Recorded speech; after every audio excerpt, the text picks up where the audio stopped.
నమస్తే. ఈ రోజు పుస్తక ప్రారంభంలో భాగంగా ఒక మోటివేషనల్ స్టోరీ అయితే తెలుసుకున్నాం.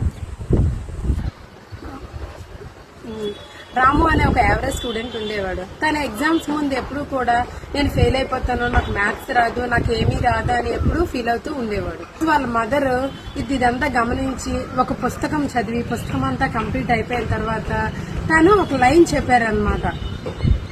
Tell your self everyday I can do it and you will slowly start believing it.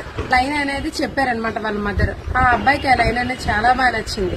అప్పటి నుండి తనలో తాను మిర్రర్ చూసుకొని నేను చేయగలను, నేను సాధించగలను, నేను చదవగలను అని చెప్పి అనుకునేవాడు. కానీ కొన్ని రోజులు అది సాధ్యం కాలేదు. కానీ దాన్ని పట్టు వదలకుండా అలా కష్టపడడం మొదలు పెడితే తీరా చూసిన తర్వాత తను ఒక క్లాస్ టాపర్. సో మనం కూడా పాజిటివ్ గా ఆలోచించాలి, మన మైండ్ కి మనం పాజిటివ్ నేర్పించాలి, దాన్ని అలవాటు చేసుకోవాలి. Be positive and think positive. So ఈ స్టోరీ కనుక మీకు నచ్చినట్లయితే లైక్ చేయండి, షేర్ చేయండి, సబ్స్క్రైబ్ చేయండి. Thank you.